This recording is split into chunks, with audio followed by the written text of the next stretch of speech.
Welcome, ladies and gentlemen, another episode of Bottom of the Bill. We got our boy Shane Platten on today. Howdy. Thanks for coming over. Yeah, man. Thanks for doing it. What side of town you live on? You live over on the west side, or? No, I'm over in Bay Meadows. You're in Bay Meadows? Yeah. Like south side, right? Yeah. Okay, cool. So not that big of a drive. Before we get started, everything to do obligatory cheers. What are you drinking, bub? I like that. Tequila, Yeah. straight up tonight. Some Herradura? Some Herradura. All right. Cheers, Cheers. Cheers. And also, you want to, I forgot to do it in the last episode, to thank our sponsors from previous episodes and whatnot. So I'm going to do it on this one. Shout out to Spliffs, Captain Jack Smokehouse up in Fernandina, Brews here in Riverside, Wicked Barley Brewing out in Mandarin, Harleston Green Scotch, a great Scotch company here in Florida that we had some of their stuff was a few months ago now, and it was amazing. I had a sip of it, and then somebody had an entire rest of the bottle. I drank the whole bottle. It was good. And then did you tell him how it was? Like, No, I got a sip of it. Oh, It was okay. pretty good. yeah, it was very really good. good. And then Sidecar over in San Marco, who hooked us up with Harleston Green. So shout out to all those guys. Make sure you're supporting, especially right now. It's people's service industry, and everybody's having a real hard time. So support all these places. What do you mean? I don't know if you heard there's some going around. Yeah, I heard something going around. it's that road work. Man, my papa, he's 94 years old, and he calls me all the time. He was telling me, it's like, well, I'm thinking about going down to the VA for poker night, but I don't know. Everyone's telling me to go inside or stay inside. Is there something going around? I'm just like, yeah, Papa, stay inside, please. You're 94. Don't go outside. He's 94 and lives in like the middle of nowhere, Kentucky. Hey, so he easy. actually doesn't know that there's something going around. Doesn't have cable or internet. So he No. actually just doesn't know that there's something going around. That's He's a good hilarious. guy. That's awesome. He's probably fine. Here's to you, Papa. He's definitely fine. I mean, he lives No, in a he's community of what, like 1,000 people. Easy. So it's Yeah. like, of course they're They fine. all got each other's germs anyway. He should go to the VFW, play some cards. If you go far enough back, they're probably all from the That's same what he parents. does. He's the one who taught me poker, and that's why I take all your money, and you still owe me $10. I do owe you $10. That's right. Still, yeah. But let's be clear. You don't take all my money. You beat me like twice. In poker. You're implying that all of his money is $10. Oh yeah, I don't want to dip into his 401k. Well, I mean, we are musicians. We've been out of work since March. Well, so yeah, Billy's got a day job though. So Nice you shit. know. Yeah, I got a job. Don't brag. I'm not bragging. It's He's more got a fat 401k. I'm doing okay. I'm doing okay. I will say I'm doing okay. Anyways, speaking of being a musician, Shane is a bass player. For those who don't know, Shane's a bass player for several bands around town. A very reliable hired gun, and also the bass player for the Melody Trucks band. Woohoo! And has played with us many times, and we frequented his jams many times. So Shane, tell us, man, how'd you get started? But why did you pick bass? Well, I had tried to play guitar from a really young age, and it just never clicked with me, and I loved guitar. And I started playing bass violin. I had been in a choir as like a 9-year-old kid and touring regionally around Oklahoma with a group called the Tulsa Boy Singers. And we would do secular and religious arrangements depending on the time of the year. Are you from Oklahoma? I am. Oh, no shit. Tulsa, I didn't know Oklahoma. that. Really? I played in Tulsa one time. It's an interesting town. I like it. Yeah. It reminds me of Jacksonville without an ocean. Right. Like it's a little big town with 1 million or more people and small towns around it. I ain't never been, but it seems nice. It's not bad. It's also, I'll tell you what. There's a song that says, "I've never been to heaven, but I've been to Oklahoma." But my wife does not agree with that. Well, I've only been to 2 places It's in okay. Oklahoma, and that's Tulsa, which is cool, and then Lawton, which is just a casino in the middle of the desert. And they didn't even used to have a casino. Really? Yeah. Oh, you're familiar with Yeah, Lawton? then? yes. Yeah. No offense to Lawton. It was. No. I had a great time when I was there, and I really enjoy those like small desert towns. But I mean, that is they've got like an intersection and then a casino. If I didn't have to, and it's like now with like all the venues closed down, it's like, why am I still living in a city? Yeah. Like, why am I not out at Lawton, Oklahoma? Why am I not on a mountain or like away from everything? True. Yeah. You know, That's what we were. 100% down. My my retirement plan is to move into a tundra in Wisconsin. I like it. I can't. You're the only person to say that. No, see, I like Bozeman, Montana so much. I was there once on tour, and I was like, Montana's I super could cool. absolutely. Wait, so you're telling me like Frank Zappa knew. So like summertime, it's just like it's just summer and it's like fun and not disgusting, and you don't have to like be worried about every single bug on the planet. You're gonna make my wife want to move to Wisconsin now. I'm moving to Wisconsin. Well, it's my retirement. We were talking about my retirement plan, but I played at a bar in Wausau, Wisconsin, and their claim to fame was having the highest sales of Jameson in the entire country. That was their. What else is there to do? Especially in Wausau, Wisconsin. There's nothing else to do. I'll fit in real quick in Wisconsin. That's the the top 10 cities, like the most like alcoholic or drinking cities. Like 7 of them are Wisconsin. Yeah, I know. It's because it just gets so we cold. apologize to Wisconsin right now, their city council, and I like Wisconsin. I'm just saying. I like Wisconsin too. I've never been. I'm just like, I'm moving there. Yeah. I don't know why. Yeah, well, it's not bad. It's kind of why I did with Jacksonville. I like snow. There's not an ocean there. He doesn't like I'm the afraid ocean. of the ocean. Oh, he just said he hated the ocean. I'm afraid of it. I don't hate it. You can still come see him. He's the non-surfing beach boy. Oh yeah, I don't surf. I can't surf, and then I'm also deathly afraid of fish. Yeah. So I'm out. So like being like having that I don't fake vegetarian diet is out. Oh, I am the farthest away from vegetarian that there is. I have like a steak. No, I'm a vegetarian, except I eat canned tuna. No, wait, I'm not. Okay, that's what I say. That's a really good joke. No. From the tuna tree. So stupid. Anyways, all right. So you're from Tulsa. Yeah, but so then I played bass violin, and bass violin just clicked with me, and so I was into a lot of extracurricular things as a kid. My parents were like, "Okay, you have a sister who's also into extracurricular things. Pick 2." And so I chose bass and vocals, and it's worked out pretty good, Hell yeah. I almost had the same problem. Like I was trying to do everything too when I was a kid, and I played viola. Nice. But I never got past pizzicato.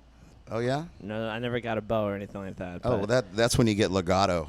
Ugh. Yeah. No, I'm really good at Or pizzicato. arco. I guess you go arco. Didn't get that far. I don't know. But And all the classical people and all the bow people are like, "Shut up! yeah. You don't know. You play electric instruments." Yeah. That's what I did too. I'm sorry, guys. I just grew up playing classical piano. Yeah. That's the same way I did too. And the choir in the church too, in the chorus. Yeah. So you were a church musician first before you were anything? No, I wasn't. I didn't even. I was, other than performing with the choir in certain churches as a kid, I had no affiliation with any church until I moved to Jacksonville, and a guy named Larry Stafford brought Jimmy Hill by my house one night because he had heard me play bass. I had worked at Pro Music and had this little funk band with 2 bass players called the Loose Booty Orchestra. I love that name. And we had a guy from Haiti that played congas and percussion. We had like kind of a hard rock guy on drums and heavy metal guy on guitar that was just the reincarnation of, Dimebag Darrell. But I locked him in a room with Sly and the Family Stone. I'm like, "Don't even come out of this room until you can give me chink, chink, chink, chink." And it worked. It's like we had a really cool band that we got to play one time at Club 5 a long time ago, and then everybody moved away. But I know what I gotta do for Billy now, so he can learn the funk shit. I just gotta lock him in a room Lock with him in a Sly and room. Family Stone. like, don't even come out. Joke's on you. I liked being locked in a room, and I've been locked in a room But you for 10 hate years. funk music. That's I the don't point. hate funk music. I just admitting now that I cannot play it. Yeah. I would not agree with that. I've played with you. You're pretty funky. Is it by accident? 100% by accident, and only for me torturing him for the last 3 years of being in this band, and like forcing him to listen to funk on the road because we have to listen to shit on the road. And it's like, no, just do that, bro. In Yeah, Billy's just do defense, I don't mind playing Boston when I sit in with the Side Hustle band, because what you guys might not know is that they're an incredible Boston cover band. And that is a compliment. I feel like that's a little bit of a side jab, but No, it's not a side jab. A little bit. Hey, man, I love playing long time, and foreplay. and You foreplay. gotta get the Foreplay is foreplay more in fun there. than playing long time. Foreplay is it's up there as one of the hardest, at least rock songs on keyboard. It's cool, man. Foreplay is my favorite part. Yeah, of of the course. I song. would agree with that. Yeah. Mine too, as a bass player. The rest of it is like, I'm killing that one note. F the whole Yeah, time. Yeah. right. Just Bum, bum, bum, yeah, exactly. bum, bum, bum, bum. That's a lot of 80s bass lines, though. Like, yeah. that's some Journey, too. Yeah. Big time. I like Journey a Although, what's I'm so terrible with song names, but what's the Journey tune? The famous one, Jesus Christ. Oh, Let It Be. Yeah. The bass line in that tune is pretty cool, though. It is. The bass line. Are you talking about Ace of Spades? Fuck you guys. Did you know? Did you know? And I didn't realize I this can't either. remember the names of our own songs. For Journey, the original piano player for Journey that did like Wheel in the Sky and everything like Yeah, that. yeah. He was from Santana. He wrote all the songs for Santana. Oh, that's cool. I didn't know that. Nobody knows that. You know, Steve Smith, the drummer from Journey, is like a ridiculously amazing jazz drummer as well. What's the difference? No, I do know that. He plays with like Mike Stern and. That's the difference. Okay, Yeah. that's the difference. If you don't play with Mike Stern, you're not a jazz drummer. Billy doesn't know anything about jazz. I or do know how to play jazz. It's very easy. You just play all the wrong notes. But do it twice. Yeah. That's it. Yeah. That's how the greatest songs in the world were written. Yeah. That's why they tag it. I have Yeah, I you have gotta I tag had it. this weird theory about jazz is that somebody started doing it and then everybody else was like, yeah, this is great, and he's like, I don't know what I'm doing. So you don't like funk? You don't like funk music and you don't like jazz. I wouldn't listen to it now. Yeah. As far as like learning something, that's a lot different. Like it's challenging, and when actually, for example, when we played with Joe Marcinak, Yeah. and I had to learn funk. You and just a little rub it bit of in that jazz. like you guys played with him and he didn't call me and Sean to play with him. That's all right, Joe. I can't wait till the next time though. That was like one of the high points though. I don't know what to tell you. He called me. Yeah. I thought we were all friends. Like we couldn't have just. That's okay, man. That's all good, dude. No, come on. Tell me some more about your Joe Marcinak. Yeah, Joe experience. Marcinak, hell of a guy. I would say. Did Joe, he if you're tell watching. you were a jazz funk player? No, in fact, he told me I need to lay back because I'm always on the beat. or On at top least of the On beat. top of the beat. Sorry, Okay. Never in the pocket. Never in the pocket. That's a. Is that what he? Billy No, just he never said that. He just said it's like when I start playing, like just stop playing.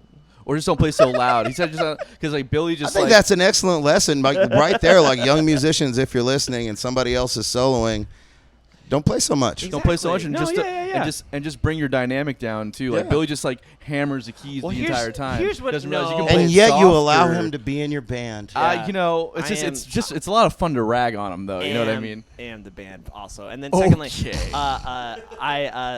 the whole reason why I didn't even notice I was doing it is I was so nervous because I wanted to like impress Joe. I was like, for some reason, like I was like, I'm gonna try really really hard at this, and then like I got on stage and he's like, bro. I was the same. I probably overplayed when I played with him as well. He's fantastic, and I probably was like, I'm gonna show him what I got. Okay. And it happens, man. It does, yeah. I mean, you It know, doesn't matter how old you get. It happens. Like, Yeah. I was just that's exactly what happened. why'd you though. learn all those notes if you don't get to play them? Yeah, exactly. That's what I say all the time. I So There's so plenty of Anton, he notes. was telling me he's the hustle and you're the side. Is that true? Oh my goodness. There's so much coming great. to the surface right now. Oh wait, I'll save that for the unpopular opinions. no, yeah. No, we're doing a gotcha pot. Well, it's not a gotcha podcast for you, but it's just for Tony. For me, yeah, What? for me. Okay. So Jesus. Billy's like the huh. You know what I mean? And then like And you're the soul. I'm the soul of the Uh-huh. band. Okay. You know what I mean? All right. So that was pretty good. I'm You just I'm come up with that? I just Did did. you write bumper stickers for a I living? just, I just got it. You know that So thing that you these some got- people have? I just got it. You got two other sets of two letters and two other musicians. So who is the psi and who is the D? There's a lot of implications in there. That I have nothing to do with that. That is pretty funny. That if I'm the and you're the soul, I'll give. I don't know. Aaron's probably the D. And then because Sean's just a sigh. Sean, when his songs come on, you're like, sigh. Sean's got some good tunes. I like Sean's tunes. I know I'm messing with him. I'm causing all the problems. And all all the those other like, bands. side hustles breaking up after So this if you guys podcast. need a band that's not breaking up, my name's Shane Platten. I see what you came here to do, bro. You came here to just like destroy the competition. You said it's like that the Leonardo DiCaprio meme where you're just like yes, there. You know what I mean? That face. Yes. Now you have my I'm sorry. attention. Yeah. That's fucking awesome. So we're a little derailed. No, it's par for the course in this podcast. No, it's good. It It's been a while since we've had like a funny one where it's not just like straight to the point. But anyways, But back to the point. Oklahoma, et cetera, et cetera. Well, you're Right. So I'm in Jacksonville, and then I've been playing with this funk band. I love funk music, and I had met a gentleman named Larry Stafford when I was working at Pro Music in the '90s, and he brought Jimmy Hill by my house one day and said, "Hey, this is Jimmy Hill, and he plays guitar." And I've been wanting to meet Jimmy Hill for years, and nobody would introduce me to him. And they kept saying, "Oh, the way you play bass, you might really play well with Jimmy Hill. He's one of the best guitar players in Florida." And he showed up at my house and said, "Show me what you got." And I showed him what I got, and he said, "Well, I've got a small church band, and if you want to show up, we've got a gig here in a couple of weeks on BET on the Bobby Jones Gospel Show." No, what? And I said, "Okay." And I was cocky. I was like 23 years old. And I showed up, and Javon Hill was 12 years old on keyboards, and Boo Hill was 16 on drums, and Alex Hill is 18 on keyboards, and Freddie Austin's over there on guitar, and there's like 16 singers, and that's his little church band. Yeah, and these are his little kids. band, yeah. And you see them now. You see what they're doing with MVP and with, you know, some of them play with split tone, and some of them, you know, they've done all this stuff all over the world. And at 12 and 16 and 18, I had to go home and practice and shed. And I thought I was really good back then. I mean, I could play fast. I was funky. But You play a lot of notes. You learn a lot of notes so you could play them. that's it, man. Exactly. That's, you know. I can play all the notes. I loved all the funky guys. I loved Parliament. I loved Larry Graham and Graham Central Station Hell and yeah. the Brothers Johnson. Fuck and yes. but I was also a huge Chili Peppers fan and Suicidal when Robert Trujillo was in the band, and Infectious Grooves. But then I got all my chops from learning Iron Maiden songs, because Steve Harris is just a beast on a 4-string guitar. So like that was always a dare. Like, I bet you can't learn an Iron Maiden song. Like okay, I'll try. You know. So that got my speed up, and then I got with these guys and learned so much from Jimmy Hill as far as how music works like clockwork, and how there is machinery to music, and if the bass is doing this, well, the keyboard's doing this, and the bass should lock up with the kick and the hi-hat, or the kick and the snare. But if one keyboard's doing this chord, well, then this other keyboard shouldn't be doing those chords. The keyboard should be doing incidentals. Exactly. And if one guitar player is playing big fat power chords, the other guitar player shouldn't be playing fat power chords. And unless they're playing in harmony, you shouldn't be soloing together. Yeah. You know what I'm saying? So somebody says bump bump ba da da dump ba da da dump bump bump ba da da dump, and then all of a sudden it's working and there's a song, and that was my start of music, really, really, in Jacksonville. Kind of like understanding it, anyways. And and I played with those guys for about 7 years, and That's a lesson right there, man. it was That's it was awesome. boot camp, man. That's a good question. As like, when did you start understanding how to play in a band? I would say But sounds like that's the answer. look, learning songs off of an album, if Yeah. you learn them the way that they are on the album, Yeah. then you learn how to play your part in that band. Yeah. And something I learned when I was a kid, I was like 16 or 17. We were in jazz band in high school, and this guy named Paul McGee lived in the same apartment complex I lived in. And he was the original drummer for Bob Wills and the Texas Playboys, and he had played drums with Elvis. And I was 17, and we hit it off talking about Jocko and talking about jazz. And he's like, "Hey, do you know some little slick guitar player we can get on this jazz festival?" And I'm like, "Yeah." So I have a buddy I was in high school with, and I'm like, "Hey, let me tell you about this old man I just met." And so we started practicing as a country swing trio, which country swing is a sick form of jazz. Yeah, it sure is. I love that stuff. You cannot fake it. And so me wanting to be a metal guy and wanting to be a funk guy and wanting to be a rock guy had to find some authenticity to play in front of these old men who have been doing this like at the Grand Ole Opry and at Austin City Limits. And so we ended up doing this little 3-piece country swing trio, got on the jazz festival. Spyro Gyro was there. Like but I mean, I don't know. It's like, I feel like there's a lot of styles of music I like to play, but I think about that time I started realizing I can love funk music and I can be awesome at funk music, or I can love heavy metal music and be awesome at heavy metal music. If I play that way in a country band, it's not going to work. Right. If I play that way in a jazz band, it's not going to work. Yeah. I can bring my personality to whichever style I'm playing. Yep. Sure. But I think the most important thing, it's about the song. It's like I had to learn, being a bass player, not to solo through the whole song. Yeah, that's what you know what I'm saying? Yeah. I had to learn, okay. And Sean Taunton will still tell me sometimes, play bass, man. Play bass. Hi, Sean. With you guys, especially like I wasn't getting this a little bit later, but since we're kind of on it now, with Gingerbeard and with Dirty Pete, it's like you're a 3-piece. Mm-hmm. So it's like, and probably with Dirty Pete less, because Matt does you're playing like songs that were written for like 3 pieces a lot of the time. But like when you're playing with like Gingerbeard, where it's like it's really much more like rootsy kind of music. So it's like if you don't have organ or keys or certain things to fill the space up, it's like West on guitar, if he takes a solo, it might need more behind what's going on, you know. When I started playing with Jimmy Hill, he's the one that told me I needed a 6-string bass. Like, he's like, my music requires an extended range. I wound up with a 6-string. It's been my comfort zone since like the 90s now. I had been a 4-string purist until then. Like, You're a Fender jazz bassist? I got a P bass. Okay. So real rootsy, but I played with Wes Cobb, and we had a band with, at the biggest of the band, we had John Flood on sax, Jake McCain on guitar, Paul Delmar was on drums, later on Micromine was on drums, nice. John Davis, who went on to be a phenomenal jazz musician out of Manhattan, was on drums for a while. But there for a while, it was we couldn't get a drummer to hang with us, and so it was me and Wes Cobb and John Flood, and that was the band, because we all had rhythm.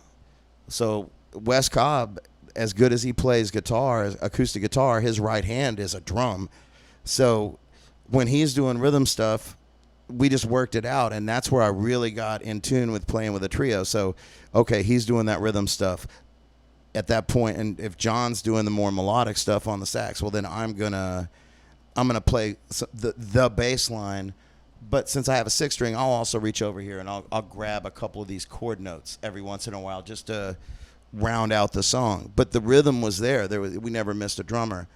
We just added. It was just salt and pepper when we put a drummer with us. So once I started playing with, and I ended up doing a lot of like acoustic duo and acoustic trio stuff. But with Matt, with Dirty Pete, it was a lot of times we'll do a song, or we were doing songs that had 5 or 6 pieces in the original band, and so he would say, okay, I'm going to do these parts, and I'd say, okay, I'm going to do these parts, and so we would just kind of break it up, and I might be doing half bass and half of a keyboard part, and but I have to tell you how I met Matt Lakowski, dude. So for those who don't know, Dirty Pete, and was that your first project with him, or no, that's the crazy thing. Okay. So fast forward from West Cobb band, I ended up being in a band with called Inca Maya, which was with Matt Grondin and the Sultan, Mike Chancellor on drums. Ivan Skeen was on on guitar for a while. Andrew Block was on guitar for a while, who ended up playing with Grammatic. Oh, nice. Hell yeah. That was an incredible band. We got to do a lot of festivals. We got to do Wani. We got to do Allman Brothers Christmas Jam. I got to meet John Paul Jones in that band. because of being. I missed my wedding for that band and got to meet John Paul Jones. My wife was like, it's a once-in-a-lifetime opportunity. I'm like, but we're getting married. She's like, that's also, and that's Anessa Platten is the best wife ever because she let me, we postponed our wedding. Oh, my God. So I could do the Allman Brothers Christmas Jam. And I mean, dude, Joan Osborne was there. Ben Harper was there. I'm not judging. It was killer. I got to eat dinner with Warren Haynes and John Paul Jones. How long man. ago was Like, this? It's, back in like 2008. Okay. Hell yeah, man. That's And amazing. It was killer. And That's so funny. I was giving Government Mule's bass player a hard time because I was sitting backstage and John Paul Jones is playing no quarter, and I look over at him and I'm like, bro, you've got to play. I was like, he's like, how crazy is it we got to meet John Paul Jones? And I'm like, I know, right? I'm like, you had to play his bass lines while he was looking at. Was He's it? like, I know, right? Was it Alan Woody or was he gone by that point? No, he was gone. I'm sorry, the Swedish guy who's in his Band now. Okay, Yeah. gotcha. I'm sorry, I forgot your name. But yes, that was. It would have been cool to meet Alan Woody though too. Yeah, But, yeah. I was backstage, one of my first Think of My gigs, and Warren Haynes' old guy that worked with him, Brian Farmer, before he passed, was like, hey, you want to check out Alan Woody's basses? And just started handing me Alan had passed. He's just handing me all of Alan Woody's basses backstage. This was the year that Greg was sick at Wani. So it ended up being the Allman Brothers Family Jam. But that was my first experience with that band was going on right before Government Mule Wow. at Wani. I'm so sorry. What was the name of the band? Inca Maya. Inca Maya. Okay, sorry. Yep. Yeah, Matt Grown is a fantastic guitar player and songwriter. That was the first band you were with, Matt. With Matt Groening. Yeah. So it went from that to I got to play with the Lee Boys and was touring with them. Cool. I got to play with Roosevelt Collier and tour with him a little bit. Dope. I got to, from that I ended up in the Yankee Slickers. I remember, yeah. And it was me and Jason Ivey and Paul Ivey and my brain is. the Nick You guys are Williams. feeding me. No. What? No. He's gonna get mad at me too. Brain fart. It's all right. You said like 40 names. I know, in a man. row. Anyway, with like I said, it was a long process. So after the Yankee Slickers, I ended up playing with Daryl Hance from Mofro and Yeah. doing an album with him. Yeah. And going on the road and coming back. And Did you go with B? Huh? You went with B? No. Actually, Micromine played a little bit with us, and the Sultan went with us Oh, on okay. one tour, and that was the big one. We went like 11,000 miles in 8 weeks or something. Yeah, It was I know. insane. Before I joined Side Hustle, I had an audition for him, and I was gonna go on the road with Daryl Hance too. But I never even I canceled the audition. I was like, I've got 15 different projects going on. I'll tell you what, being in the studio, it was me and him and Anthony Cole in the studio for that first album. That must have been amazing. It was great. Anthony, I got to play with Anthony with Roosevelt as well. Right. You know. Yeah, he's such an like an animal of a drummer. Man, But he's he's an amazing musician. Like he's a great bass player, Yeah. and sax player, Yep. piano player, and singer. And I'm like, so fast forward. So I get off the road. I've been just doing too much stuff, and now I don't really have a gig at this point, and wind up talking to Bradley Churchman and being in Bonnie Blue, the first version of it, and Bonnie Blue was playing in Fly's Tie with Saltwater Grass back in the day. was Willis and Bonnie Blue at that point? No. Okay. No. And it was me and Brad Churchman and Jeremy on drums and Mike Richardson on guitar. Eric Brigman played some keys with us a little bit. Sean Pfaffman played keys with us a little bit. Nice. And but I'm supposed to wear glasses, and I wasn't wearing glasses. And I looked across the room at the Fly's Tie, and I think I see somebody, and it wasn't him.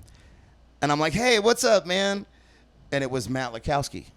And I'd never met him before. Wow. But they were friends with some of the other guys in the band. And so we start talking, and I was playing my P bass. I'm like, no, I do more stuff than this. He's like, well, bro, because he's like, oh man, I'm playing with this guy that just came in second on America's Got Talent, and he's got this huge deal, and the only thing we're missing is a bass player. I'm like, cool, I'll do it. Yeah. And I mean, like, I've met him 10 minutes ago at this point. Yeah. And he doesn't know me from Adam. And But he saw you play. he saw me play, but not. He saw me play one style of music that is not the style. If you've ever seen Matt Lakowski play guitar, what I was doing was not what he was. We're looking for. Right. Yeah. So we got together. We talked all that night.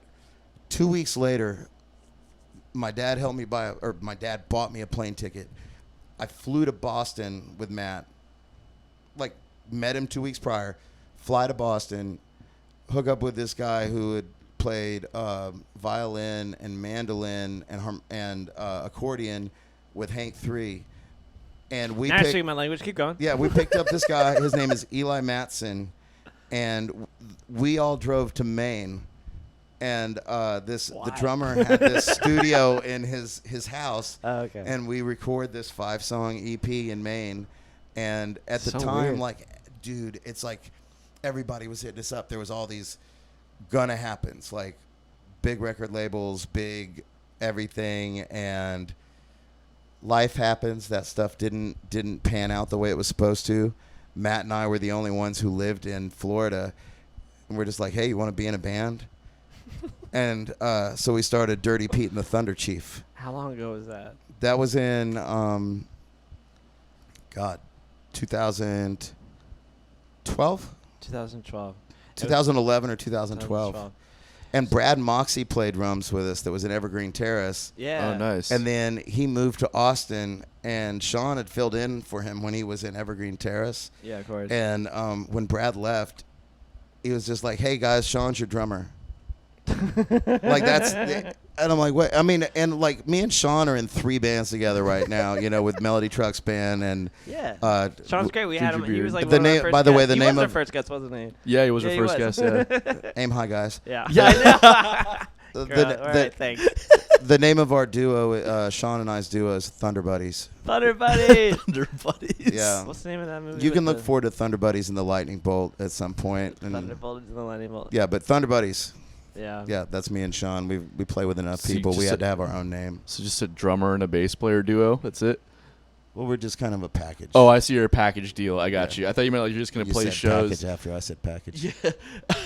So I thought you guys were just gonna play shows together as a drummer and a bass player at like bars around town. I was like, That's pretty much how it I goes, would see man. that. Well, like I know I would see that for sure. That'd be awesome. yeah. I mean, if you know who they are, then for sure. But if you don't know, you're just like a drummer and a No, bass but we're player. only What's going to it? do that? cover tunes, but we're only going to sing the backup vocals and the bass line and the real drum line. I fucking So it's like love there's this like you're idea. just going to have to fill it in for yourself. It's like an imaginarium. Oh my God! I'm not trying Sean's to. like, now it's coming. Now the foolishness. I'm is not coming. trying to. is I'm not the trying to best say thing I've like heard. get rid of the bass because obviously that would be your job. But if like a drummer just did that, that would be even funnier. I agree. Yeah, I'm gonna play the drums for for fucking Tom Petty right now. So this- you just figure it out. You named the He's tune. like, this next one is Every Breath You Take. And then just start playing the drums for every breath you take, and then maybe 10 people. No, will he's be just like, gonna come in at the end on the background vocal. Every move you make, every breath you take. There haven't been any words. Oh, so wait, so it's a drummer and I'll be harmonies. watching you. Solo drummer and harmony. I like that. Yeah, I'm there All right, that's every show. Sean, if you're watching, the name of your new solo project is Solo Drummer and Harmony. Someone drummer and harmonies. But it's just you. I'll think of a better name. That's fucking. By the great, way, man, if you haven't seen Sean's new videos with he's got a project called Appeal to Authority. No, I haven't seen it. Dude, they're incredible. They're really good, They yeah. did a cover of a Tool song. They've got a new cover coming out that's Ooh. amazing. They've got they're a great They band. do It's ni- Stan 90s Martell, Larry 90s Schroeder, Sean Taunton. I don't know the guitar Larry player's Schroeder's name. playing in it. He is. That's how I know Sean is that I work at Schroeder with him for Schroeder's for like 2 years. But Larry's playing with them. Yeah, he's singing. Fuck yeah. And they're great. Check really out Appeal good. to Authority. Yeah. I definitely Plug, gotta go see plug, that. plug, plug, I plug. haven't seen Larry in years. And Um, Gingerbeard Man. Yeah, obviously Gingerbread Man. I kind of wanted to go back a little bit and just because we kind of just glossed over your studio experience with Anthony Cole and Daryl, and it's like What was that like? That must have been an amazing experience. So I used to freak out in the studio. I especially like ego's an incredible thing, and when you think you're great, confidence is an amazing thing. It's great to be confident. It's terrible to be arrogant. Exactly. And if you're a musician, you should have an ear, and you should know when you're making mistakes. And if people around you might be better than you or telling you like you need to come up or that you're making mistakes, it's like the hardest pill. You know, I mean, me and Billy were just joking about that earlier, about somebody saying what they wanted in the music that we were hired to play with them. And you might think that you're hired because you're this guy and known as this guy, and then in that particular instance, they know because you can be this guy, you're probably great at being this guy. Exactly. Yeah, they can see that you're malleable. Yes. Words. Well, not even malleable, but just that you listen. So, you know, like, he knows if he gives you a solo, Yeah.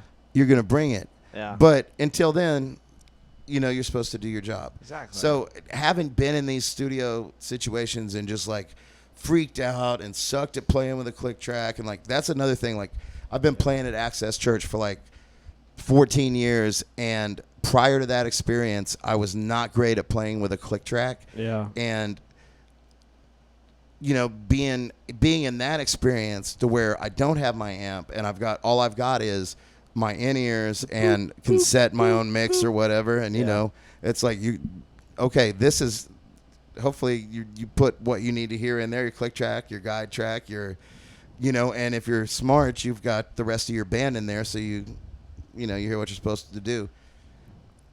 The first few times I was in a studio, I had never been in that situation. So it was foreign and frustrating and angering. And, but when I went in with Daryl, it was cool. We were down at Retrophonics with Jimmy DeVito, but Matt Grondin was actually mixing the project for us. And we did it analog. And when I first started, and I was playing my P bass, and I had round wound strings on it, and Jimmy had this old Mexican jazz bass with flat wounds hanging on the wall, and I played that, and it wasn't set up like, but the strings sounded so much fatter in the mix with these flat wound strings. I'm like, can I take those strings off your bass? He's like, yeah. And so I unstrung, because I was more comfortable on my own bass. I unstrung his bass, put his old crusty flat wound strings on my bass, and recorded the track. And then Daryl was like, you know, I'm not liking the way that sounds thin. Can you play the whole song on the E string and just move up and down the E string for that song? What? And I'm like, yeah. And so I figured it out. And so it's not like a super technical song. Sure. But so this is making it darker and warmer. And so, you know, I'm going through this old flip top Ampeg 2 B15. For those of you who aren't familiar with Jimmy DeVito and Retrophonics, his studio has got so much amazing vintage gear with so much character. And, you know, if you've ever listened to J.J. Gray and Mofro, most of their recordings have been made there. Yeah. But there was some of the songs in there, and Daryl had such this vision that we would like grab things, and they had like, you know, different sizes of wood on the wall to help with the acoustics in the room, and we're like beating on this wood wall and just making these noises and creaks, and like just, it was like at times sound effects, and it was just incredible. And then, you know, were you in a noise band? What's going on? Have you ever heard the album? No. It's like listening to Humidity. It's and Wait, that's wait, not an insult, and I've told Daryl this to his face. What album of it? It's the first Daryl Hance album. The Power Muse? No, before that. Okay. So no, I've listened to Power Muse, but I haven't listened to the first one, I guess. Yeah, the first one. And yeah, it's like some of the songs ended up on a B horror movie. Like so this is a real story. So we were playing in Mobile. We were on the road, me and Daryl and the Sultan, and we had parked outside of this bar off of 10, right outside of Mobile, and there was a police officer there, and I was like, hey, man, do you mind? We're on the road. We're sleeping in the van. Do you mind if we crash here for the night? He's like, no, man, that's cool. I'll let all the other cops know that you guys are here and not to mess with you. I'm like, that is the coolest thing ever. So we That's get to not the what? That's the answer you want to yeah. hear. So we'll let all the cops know that you're no, here. he said not to mess with us. So he's like I'm gonna be here for this long, and then come to find out his brother did horror movies, but they were like independent horror movies, and I'm like, dude, this stuff sounds like it's straight out of a Quentin Tarantino film. You've got to check it out. The brother of the cop? No, I gave it to the cop. So confused. So I got with this cop. So then the cop says, hey, do you guys ever had a horchata? Horchata? And I'm like, no. He's like, oh, it's good. It's like rum and coconut milk and cinnamon. And I'm like, well, that sounds fantastic. He's like, no, my wife hooks me up. So he goes to his patrol car, and he gets this thermos or whatever, and he's like, you guys got a cup? And I'm like, Daryl, go get a cup. And so this is entrapment. no, it was awesome. So we all come up there with our little solo cups, and this nice police officer pours us all a little bit Nice police officer of this delicious rum coconut cinnamon drink. Horchata, yeah. I know horchata. Fantastic. Yeah, it's great. And I'm like, it's homemade. His wife made it for him. It's going out on the road. And he's out all night, man. Come on. I found out later on that, like, years later, like, Daryl hit me up. He's like, hey, they put a couple songs on one of those crazy horror movies. No shit. I mean, we didn't get credit. You don't know the name of the movie, but I know they're on. It's definitely the first story I've ever heard about collaborating with a cop from a musician. Yeah. But congrats. What? I've got a lot. I just can't tell you all of them on. Well, yeah. Well, you can't. But like, We'll talk. we'll talk. All right, thanks. I appreciate it. You guys, I'm just saying. What? Some cops are really nice. Oh no, yeah, I'm just saying. Like, I'm on the same page as you. I understand. They're all people. Yeah. Everybody's we are a all person. people, man. Yeah. He's And not a person. I'm not. I'm a reptilian. He's apparently. reptilian. Billy thinks I'm Confirmed. reptilian. He's a person. Yeah. So you don't like funk music though? That's not true. That's true. He puts words in my mouth all the time. I just don't know a lot about it. I grew up Has on he a ever heard of different Bernie field. Worrell? No, but every time I Are tell. you really don't think I know who Bernie Worrell I is also- from the fucking Talking Heads? I also Rest in like peace, by the way. whenever I show So fuck off. whenever I show him any kind of funk tune, he's just like, oh, this is the SNL theme song. No. I'm like, That's no, when man, you it's show fucking me- just because it has horns in it does not mean it's the SNL intro music. It's just like I understand that because every time I don't use it that often. I can really slap bass. no, yeah, but you're a fucking nasty slap player. I learned in my 20s that not every song calls for slap bass. Sure. But then I also get accused of, even though I very rarely do, it's like, no, that wasn't Seinfeld. Yeah.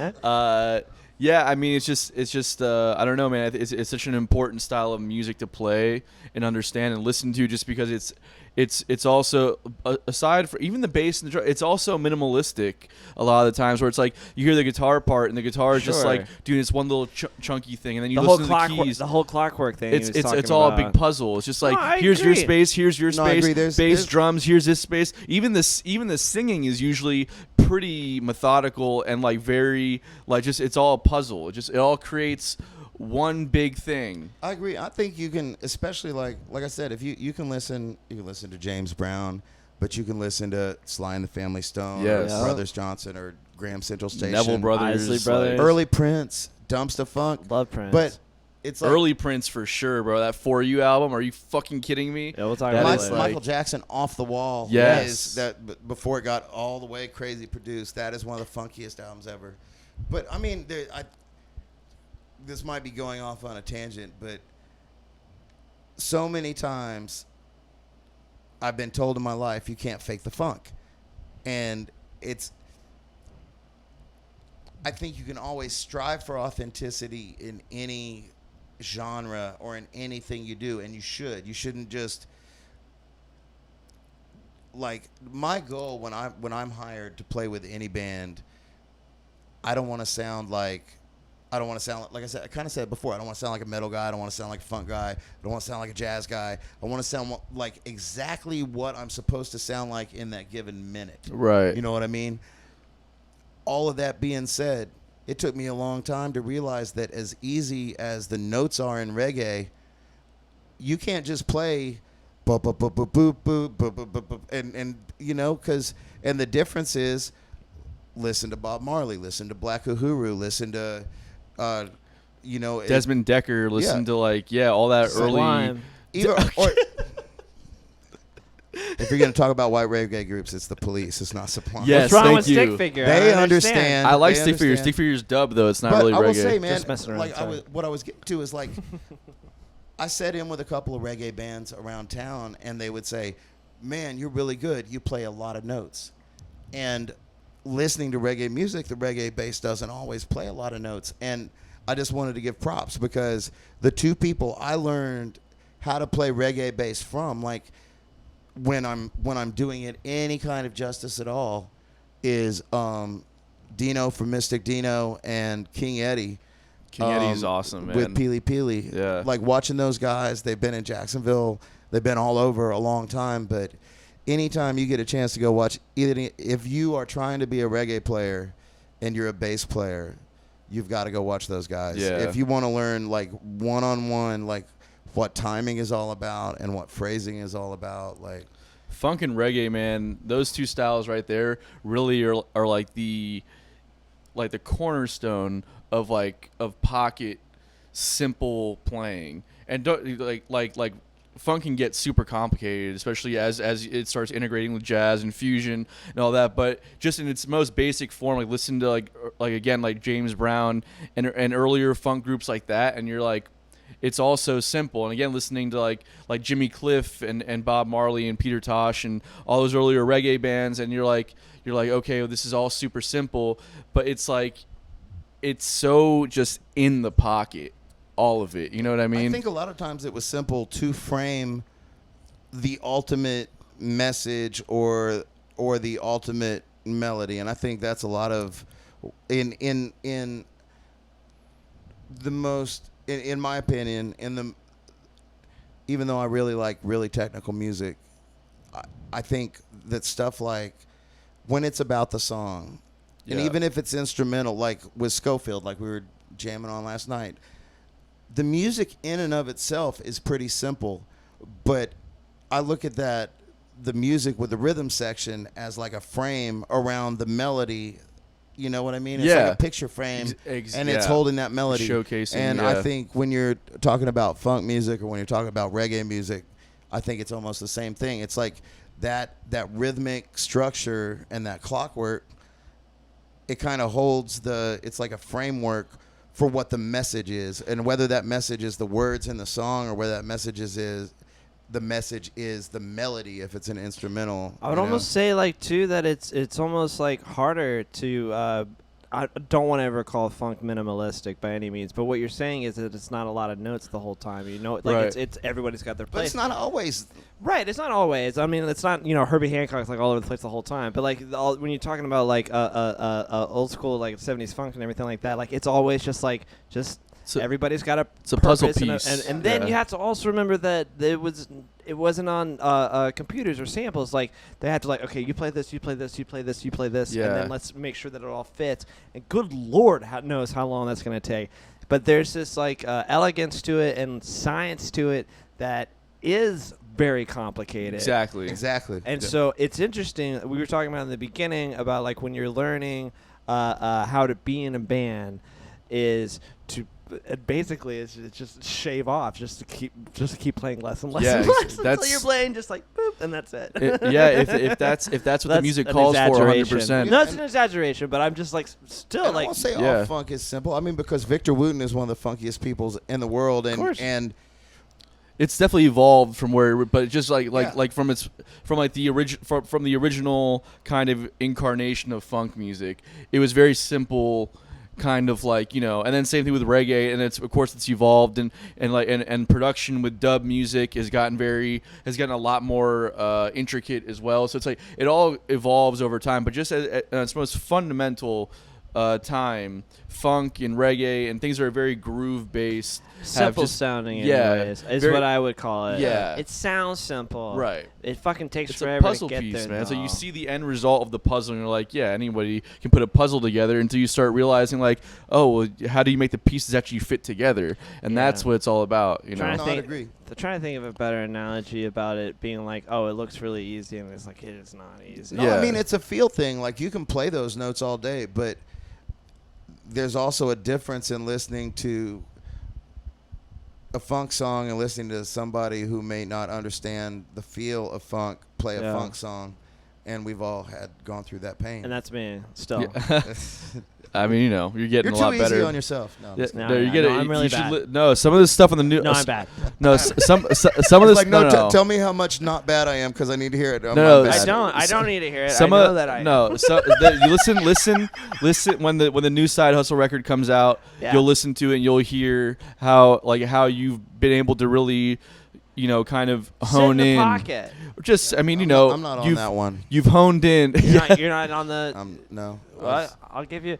I've always thought it'd be so funny. In fact, actually, when we were recording Lucky Costello's album, I let my ex-girlfriend play. Wow. Were you looking directly at her just then? I fucking hope she sees this. I let her because she ended up dating my bassist. Anyways, long story. We're terrible people. Well, anyways, they're great. Don't trust bassists. Is all I'm trying to say. But I let her. We're deep people, man. I'm just saying. I'll at the very end, I'll like just to end the song, like they just needed a D to end the song, like just like a boop like that. I'm like, okay, you record it, and so she's on the album. Anyways, That's adorable. It is adorable, and thanks to thoughtful. Pro Tools, you can just that right out. Well, yeah, and it never got made. It never got made, you know, because. But anyways. We should have him in if you want to play like a G or something. G. Just a G note, yeah. It's like, hey, Sean, we brought Shane in here just to play this one note. Like, no, you did a good job, but like, dude, he plays with Gingerbeard Man. Yeah, he plays with Gingerbeard. Bro, yeah. All I'm trying to say is it would be By hilarious. the way, like, I just wanted to say, like, how much fun Gingerbeard Man is to play. Like, as many different groups I've been in, and like with Melody Trucks Band being a 7-piece band and all that, it is so much fun. That is probably the most organic band I've ever been in, to where stuff just happens spontaneously, and sometimes it can be really cool and explosive. Sometimes it could be kind of we just had Wes on too. mellow, and We're gonna run out of musicians in Jacksonville. No, we're not. We got plenty. It's all being worked out up I here. think it's just we're just gonna start rotating me and West and Sean. Yeah, Like, this is basically the Gingerbeard Well, we'll talk about Melody other Trucks stuff. Band podcast. Yeah. That's the first time I even said Melody Trucks Band. No, you said it a couple times this podcast. You brought it up. Yeah. No, he hasn't. He hasn't said it once. But I do want to. I did kind of want to ask you. You have an interesting perspective. A lot of people don't really get as musicians from being the hired gun and the side guy to also running like your own bands, which we've discussed in this podcast many times. But I like to get the perspectives from different people who've done it. Wes talked about it as well, and I think it's a very important distinction to make for people that don't understand, because it's a completely different role to play. Being like somebody who's hired to play in a band versus being the band leader, and like what those responsibilities entail. They're both very real responsibilities, and they both have very real implications on how you do these things and what the end result is. What's that experience been like for you, and how do you think one has helped you be better at the other? As a bass player, I mean, you learn. I mean, as a bass player or a drummer, you learn that, I mean, our role is support. Right. You know, and I think it's something that especially is kind of built into bass players, if you really take your job seriously, that you are trying to tie the drums to the melody. Right. And you're the bridge between the melody and the rhythm. And I really listen to what's going on in the music on both sides rhythmically and that. And so with both Dirty Pete and Gingerbeard Man, those are both like, I won't say there's a leader in either of those bands. You know what I mean? Like Matt and I started Dirty Pete, but it's an equal say. It's 3-part. You know what I mean?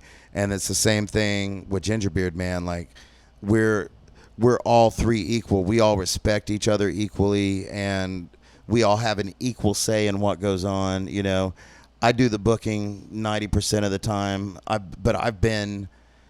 I realized as a bass player who may not have always agreed with things that were going on in some of the earlier bands I was in Jacksonville, and may have initially been a little intimidated by cold calling, as it were, bars and trying to book gigs. I put together projects that I wouldn't be ashamed to book, that I didn't have to make excuses for. And then I set out to meet. I looked at the bars that were booking, and I looked at the bands that were bringing in music and where the demographics were. And Matt Lakowski, actually, in Dirty Pete, gave me a new way of looking at things as far as performing when we were doing things, because forever it was 45 on, 15 off, 45 on, 15 off. Yeah. He's like, man, let's see if the bar will let us start an hour later, and then we'll just play for 2 hours and take a 30-minute break at the end, and nobody will leave. He said everybody leaves at midnight. Fucking genius. I'm 100% on that. So what we started doing is we asked him the first couple times, and we tried this out at a few bars. And this has been, this has been 8 years ago, whatever. And nobody was doing this at the time. And nobody was playing aggressive rock and roll music. Blister was doing their thing, but they're more of an original band as well, and they're incredible. Congrats to Foo Fighters. Huh? It's a lot of fun watching you guys sing that. But, when we came out and did, it was kind of like Tenacious D met Mickey Mouse Club met Ridiculous. Everything was silly, Yeah. But with really good musicianship and 3-part harmony Yeah. and everything behind it. And so the bartenders and the managers started realizing, nobody is leaving. Because, why? Because there hasn't been a break. Yeah. These guys haven't taken a break. And so we play a solid hour and a half, solid 2 hours. But because of that, we were able to keep every single person in the bar, and those people who were passing by came in, and most people who were, pre-COVID, most people who are bar hopping, when that band takes a break, that's a chance to go to the next bar before last call. That's what I always think. But if you keep going until 12:15 or 12, well, they're going to be like, well, shit, I might as well stay here. I got another 30 minutes anyway. And so we would take a nice, healthy break at the end. Smart. But by doing that, in that aspect, and we've done that with Gingerbeard Man. Every bar is different, and every venue is different. But I think playing on your strengths and playing on being smart about looking at the demographic, looking at the numbers, looking at the kind of music you play, knowing a lot of times people might not know the kind of music that you play, but sometimes they need to be introduced to it and explain. No, you haven't even heard this yet. We'll play what you like on the break, on the bumper music or whatever, but you might not even realize you like this because you've been so ignorant and only heard what's been on the radio for the last 40 years or whatever. Heard it sure. here first. Y'all are ignorant. A lot of people are, man. It's Hey, man, crazy. and if you take the word ignorant as an insult, you're ignorant. Here we Because go. ignorant is Here not we go. ignorant does not mean stupid. Yeah, I'm it just means teasing, you. I'm teasing. It just means you don't know. I just taught you some vocabulary. Yeah. So I was more I've been going- ignorant to a lot of things, but I always try to learn, so I'm not ignorant of that anymore. I was Right. going more back to why you got to raise the bar like that to the rest of the musicians, and why aren't you in the union and we need 15-minute breaks? Yeah. I know. So I'm going to explain this. I I'm actually. teasing. I like would your love idea. one. I don't trust you to make my drink. Make it really strong. No, it's just I don't. No. Okay. No, yeah, he'll make you a great drink. No, I just want bourbon. Woohoo. Anyways, what were you saying about? No, what I was saying is that I had somebody, a good friend of mine, who has done a number of my tattoos, told me one time, Shane, you were wearing Derek Bunkley. I love you for this advice. You're an artist, and you're only worth as much as you think you're worth. And he's like, there's a lot of people who say, I can get that tattoo for $50, and I'll be like, you're gonna get a $50 tattoo. Yeah. That makes He's like, sense. but if you want something that looks like it's worth this much money, unfortunately, this is what you're going to have to pay for it. Yeah. And that's how I think, and especially, like, I'm talking to musicians right now. I know we have to cut people breaks, and we've been doing this like guerrilla band thing. Like, thank God for the restaurants who are having bands with the venues being closed down right now. Yeah. Thank God for these backyard parties who not only love music enough, but have enough common sense and enough neighbors that are like, you know what, if we all get $20 or $30 together, we can hire our favorite band and have them in our backyard tonight. Yeah. I'll give you And my phone number at the end of the show. I'm saying, like, this is the things we're having to do right now because we've been out of work since March as gigging musicians. So, But anyways, going back to how you're worth. yes. So what you have to do, you can't go in as a young musician and say, oh, I want this much money or I want this much money, because there's so many bars that are going to say, no, I pay $100 a man. Good, I'm going to bring my 9-person band in here if that's your thing. We're going to make $900 tonight. Yeah. No. Okay, so this is how much money we make. Like, That's hilarious. I didn't think about that. yeah, so that's my argument to that every time. Like, no, this is the price of the band. Yeah. So, and you don't have to say yes. Yeah. If they say no, right now in these times, the bars don't have the money necessarily. They don't. The restaurants might not necessarily have the money. However, when we were booking gigs on the regular and things were regular, Yeah. the way we would do things Yeah. is, this is what we make. Well, I don't pay bands that. Well, that's fine. We don't have to play here, but that's what we make. We'll book next door, and we're gonna make that. That's some gangster shit, dude. And that's business, man. Yeah, that's you right. ever That's gone to what I buy a do. car? What? Like, you ever gone to buy a guitar or a keyboard? Sticker How price much is this every keyboard? time. Hey, man, they're smart. Chump. Fucking chump, big time.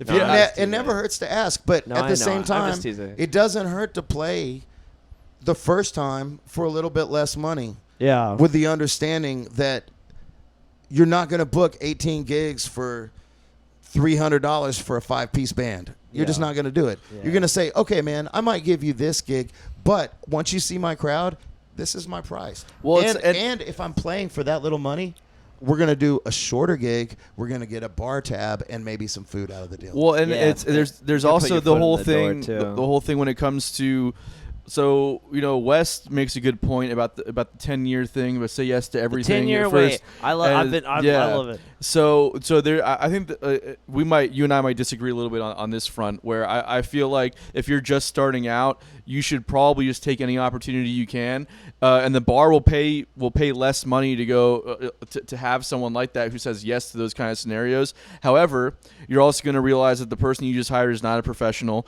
They're definitely not. They might bring a crowd, they might not, but they're not going to be as seasoned or as aware of of what needs to happen when they're on these gigs as some of the people that you're going to pay more money to get. So I would say if you're just starting out, like take less money and do whatever you have to do.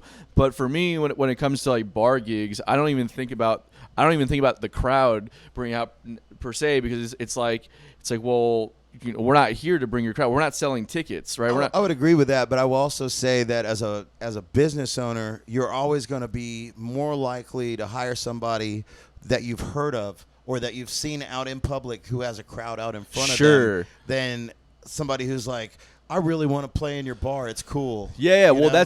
that's why if you've never played, if you're like brand new to the whole thing, then yeah, you take less money or whatever. But I don't think that, like, if a bar is saying like we played, and I will happily call this place out because I don't give a fuck about this place.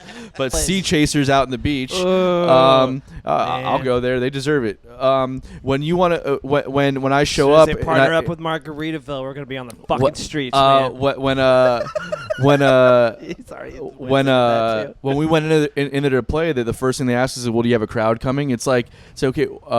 What do you mean? Do we have a crowd coming? You hired us to play for would a agree crowd with that that. should already be here. If you don't have a budget set aside for live music, then you should not be hiring live music to create its own budget for you. That's crazy. I think it's 50-50. Like I think too. I I'm think not there's 100% with you there's either. some That's fine. no, I think there's some venues that are music venues, like I'll like, which Jackrabbits is one of my favorite places to see indie music and original music in Sure.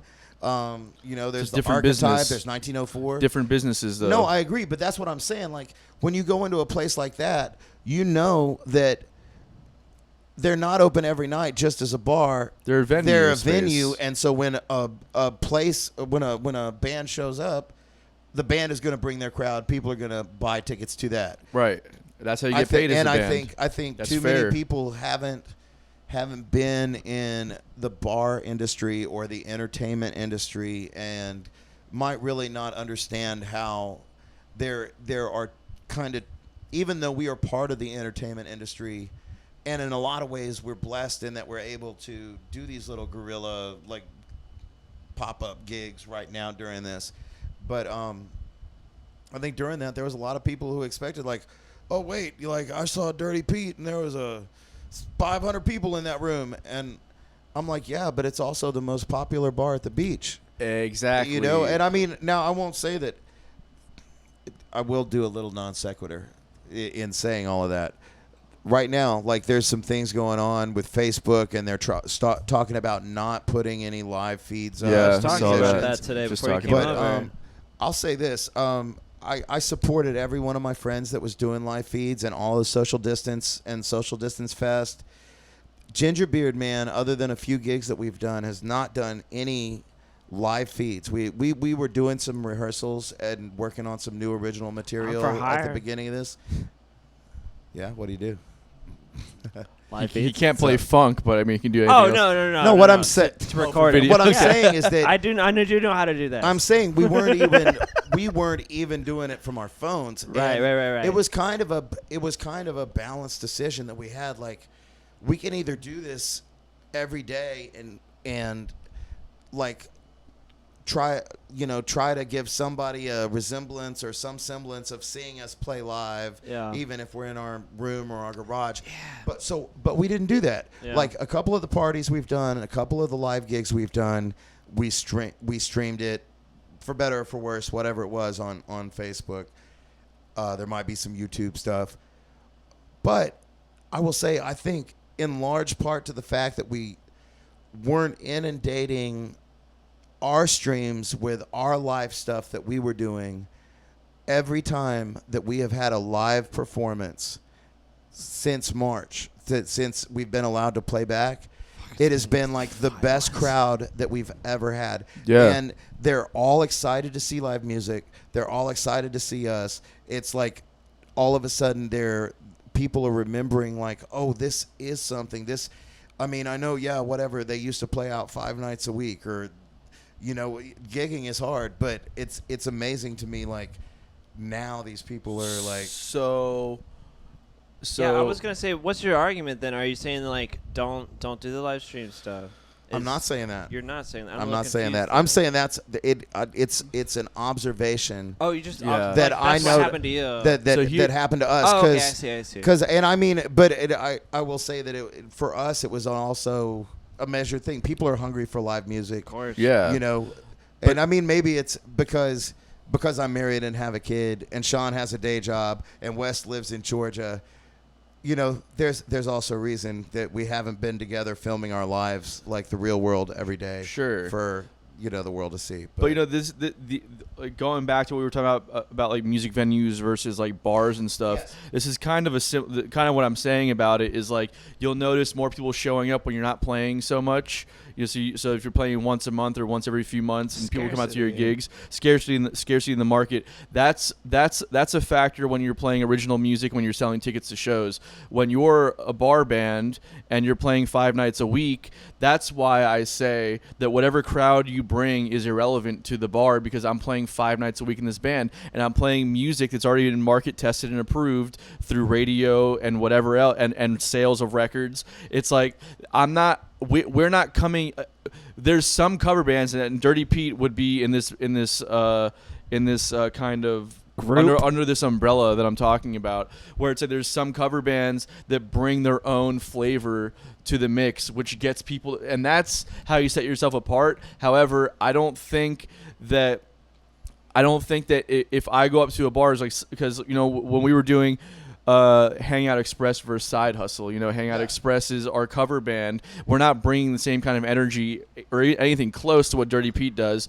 But we still demand a certain amount of money when we play at a bar, which is probably in a similar range that what you guys demand. I don't even want to say what I'm saying. But my point being is that if we're playing this many nights a week, this is no longer a what value do I bring in sales to your bar. It's more of a, do you have a budget for entertainment, because we can entertain your crowd. No, I agree with that. So you have to have a value for yourself. Yeah, that's why you have to set your price at a certain point. That's what I'm saying. Yeah.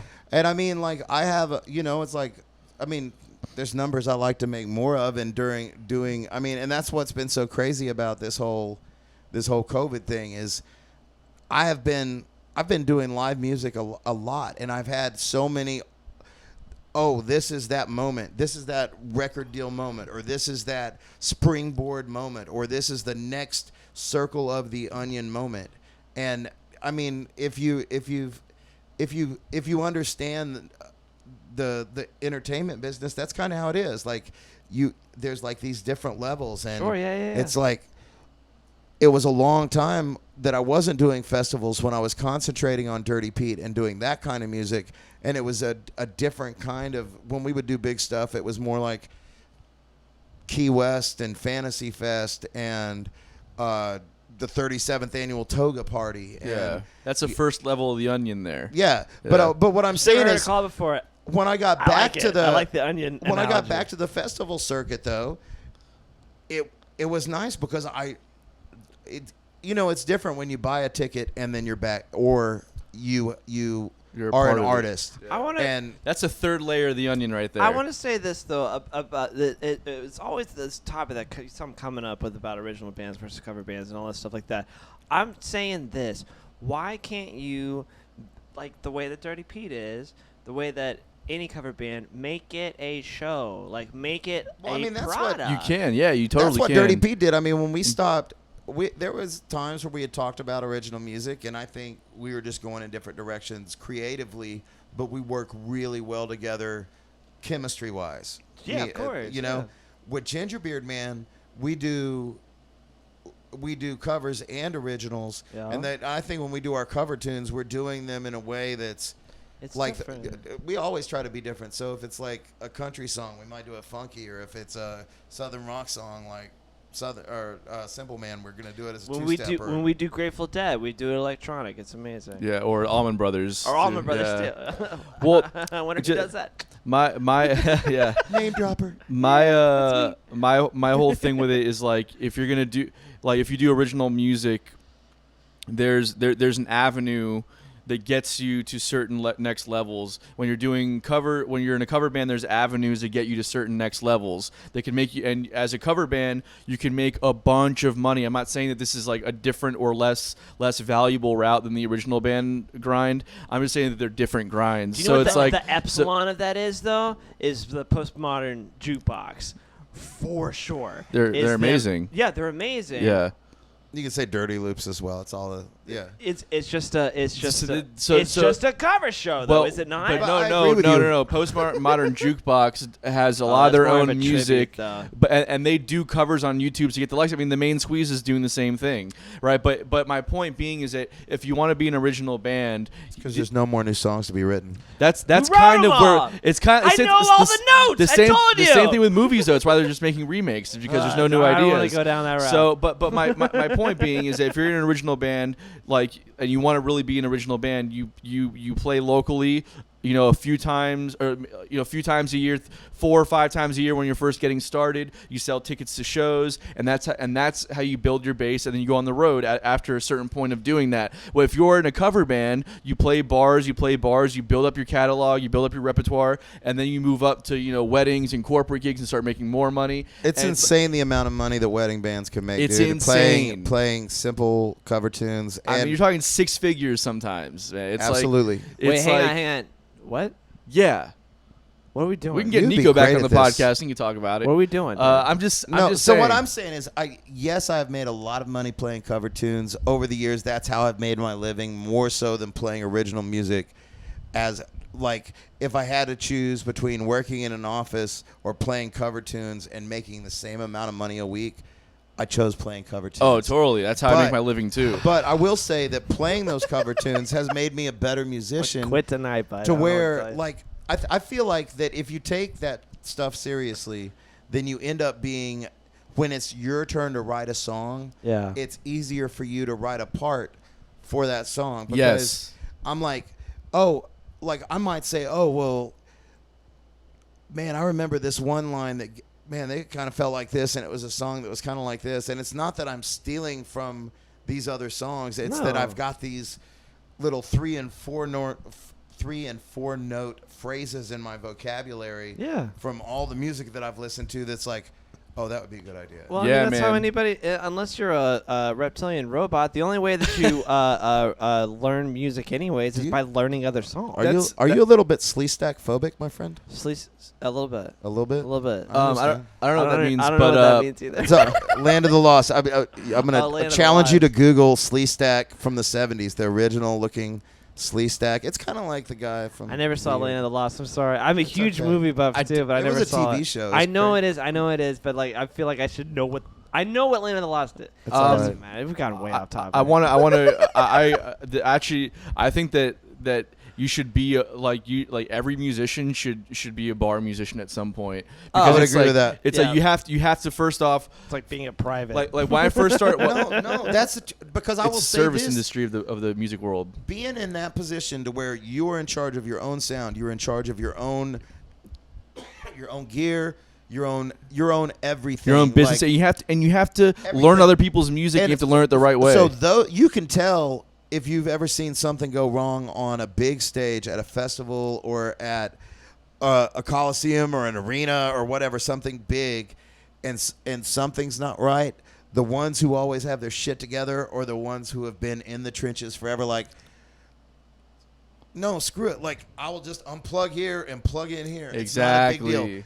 You guys are all running around freaking out. Look, now I'm going to grab this microphone over here. All of a sudden, I have a microphone, an amp that works. I can hear this monitor. It's amazing. And what it does for your stamina as a musician too, playing 4 hours a night. Oh, yeah. There's so many musicians out there that just did the original music grind. They have never had to learn another song in their life, and they have never had to play a show longer than an hour. You know what I mean? It's like, and I'm not saying that. I'm just saying that what it does for your musicality and your stamina and your understanding of an awareness of what can go wrong in those scenarios and know how to handle them. It's just and what to be aware of on the business end of it. It's like being a bar musician to me is like the ultimate. It's a service industry of the music industry, but it's like it builds so much character and so much like it's 100% necessary. I'll agree. Like, I will say, and then I kind of want to tie this all back to the first thing about the whole worth thing and like just taking whatever at first. There's nothing like, and you guys know this, there's nothing like being on stage at a festival in front of a bunch of people, especially if you get to be there and it's dark and there's lights and the subs are going. We've and been there.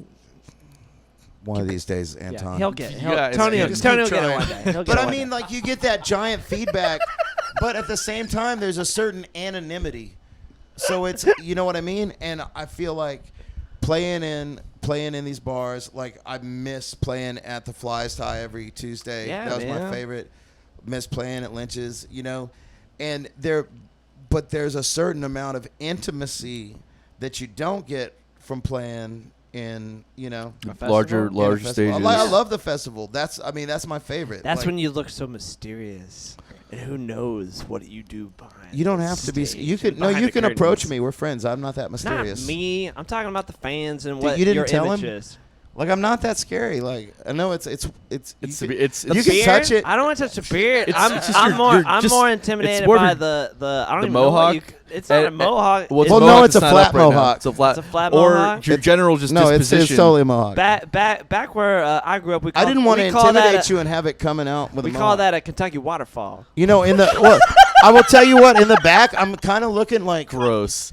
I'm kind of looking pretty sweet back here. I just, No, you look You're good, crushing it, Shane. bro. I like it. All I was trying to say is I'm gonna tell my wife you insulted her haircut.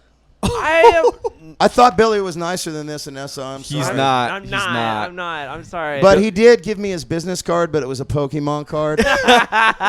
with his number written in big permanent marker in It's the back. pretty of it. sweet. My daughter probably stole that card. Yeah. Well, nobody throws it away. Pokemon, gotta Yeah. catch 'em Oh, all. they throw it away, but it's a clever thing. I do Throw it away imagine now. if I give you my Pokemon card, they're like, oh wow, this is great, and they just like fucking roll their eyes and throw it away. Well, they don't do it immediately. immediately. They watch you play first, and then they're like, "Oh, I'm out of No, here." I didn't. What I did immediately when he gave it to me Yeah. is that 6-string bass I've had, for as long as you've known me. Yeah. I took my pocket knife and I gouged it out in the back, just in a space big enough to where I could put that in there. And but I only used my spit.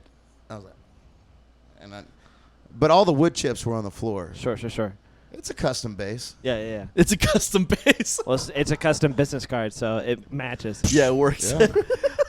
Let's see which one's worth more now. So So ridiculous. I do want to. As a beginner, I think if you have the opportunity, I know me and West have both had these opportunities. I'm sure Sean has. Most of the musicians I've been around have had the opportunity. If you're around somebody that's older or that's just more experienced and more seasoned and has been out there and doing gigs, and you have the opportunity to fill in with them or be around them. Like when Billy joined Side Hustle. That's what it was. That is true. He's told me he's never felt like he's learned more than when he's around you. That's is a true true. thing. I would have It to is say that's a true. true thing. No, and I mean, I objectively know that to be true. I'm halfway being an asshole about it, but Don't. I It's will true. say this. Be an entire asshole. No, hey man, here's the truth. Iron sharpens iron. So, It if does. you're I trying like to that sharpen phrase. your knife and No. all you got is some butter, you're never going to get your knife any sharper. So what I want to be around me is musicians who challenge me to be a better musician. That's what I did. You know? And a musician who's actually been on the He's road like, for real. yeah, I a musician- challenged Anton. He can't even keep up with me. Yeah, Yeah, exactly. And he's never played at Swanee. Are you just saying that no, because he you- did. He did. I play at Swanee, and Yeah, I've 'cause we also got I've you also there. been I on got him there. tour I for talked to months at a time, and I've also You seem like you've know, gotten more serious since you cut your hair off. I have. You were way more that I don't know, college fun guy when you had the plaid shirt and the hat on. Billy never played a bar gig before he joined Side Hustle. That is either. true. I was about to say that about. He's how, never learned. He never had to learn cover music or never has never been on the road before for real. I 2 or 3 day runs aren't the No, it's road, been my friend. How long have we been in a band for? 3 years. 3 years. You've learned so much. I never listened or played to the Allman Brothers. Yeah, the the Grateful Dead, or all never went never played as far north as Asheville. Never been on the road for real. Never cut a record. You never. I played Swanee 13 times. Sean and Wes, That's don't you feel cool, lucky bro. that you're in a band with me? I never talk about you guys this way in public. No, I know. in public. Yeah, this is. I don't ridiculous. know, or on Anyways, video. I do want to. But that's what I was trying to say. Is I was going. You've that learned a route. lot. No. What? Fuck off. First off, and then secondly, Is this why Sean and Aaron aren't here? Yeah, this is Yes. exactly why. Because they can't fucking stand being around us. Nobody can fucking stand being around us. We're used to it. So am and I then- your new bass player? Yeah, I'd Sweet. love to have you in. Sorry, Sean. When you play with us at Lynch's, Can you it play was for free amazing. and go on the road I'm for kinda free? free right now. But I don't know. I've got a I kid. had a so- point, and the point was this is not the whole original way. Yeah, I never did cover gigs. I was like original. Yeah. Hey, I'm gonna inject a dad joke. What's the opposite of a point? A blunt. You don't have that? Billy doesn't smoke joke. drugs. That's illegal. No, I don't do drugs, I know that. Excuse me. That was an adjective. and weed's not a drug Point anymore. blunt. Weirdo. Anyways, Billy, what were we saying? Blunt is an adjective. Yeah, That's okay. that's a good ad. No, well, it's his microphone. Be so $100 drink you got there, bud. That's Makers. It's not that. Yeah. Got him. Pew! The whole point is about. It's fine. The whole point is this. How does it feel to get derailed all the time? Isn't that fun? Is this what it's This like? is what I deal with on You a start regular drinking- basis. Yeah, you start I just drinking. kept wondering if this was also a shoe phone, because I wanted to what?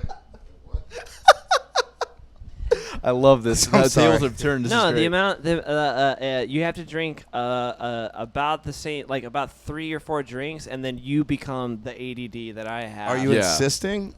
Go ahead. Yeah. I ain't kicking you out. Okay. For fuck's sake. I live here now, guys. All right. I'm never getting kicked out. My point It's on tape. is that I was going the original band route. Yeah. Okay. How the fuck am I the guy in charge of this? All right. Then I never did the cover shows thing ever. Yeah. And so We could tell. And so I joined you and then learned the ropes and then like kind of got in the trenches like like every Marvel movie and now I'm on top. Well, I mean, agree with that. still working a day job though, so I'm just saying. Night shift job. That's why he's on top. I'm I'm disappointed he you're hasn't not been- wearing that helmet, though. He hasn't been. You should wear that helmet. That's my daddy's helmet. I'm Wear sad it. you're not wearing it. It's awesome. It's from I'll put it on. It looks like Evil Knievel's helmet. It's badass. I got a whole Evil Knievel costume. Did you watch David Blaine's Ascension? Huh? Did you watch David Blaine do Ascension yesterday? What is this? Or you guys aren't familiar with David Blaine? I'm Or familiar with David Blaine. I didn't even. You kind of seem like Is he even still you're a thing anymore? David. Oh, he just did a new stunt yesterday. Oh my God! I It was didn't amazing. even realize this until right now. But I love David Blaine. you are. He's one of my He is favorite David people of Blaine. all time. You have David Blaine's personality. Yeah, I do. 100%. Yeah. But anyways, Zero emotion. no, he's got a lot of emotion. You should watch his episode of Joe Rogan. It's It was not really from good. Evil Knievel. It's actually from what's the name of that fucking movie? God Easy damn it. Rider. Easy Rider. Thank you so much. It's pretty dope. Still before my time, but 1979. It's nasty. it's more of Shane's time. I feel like. Dude, you should wear that all the time. I do. You don't. Shane, you were no, born- I've seen you out in public. Shane, you were born what? 1950. It was close. It was. I was born in 1972, fellas.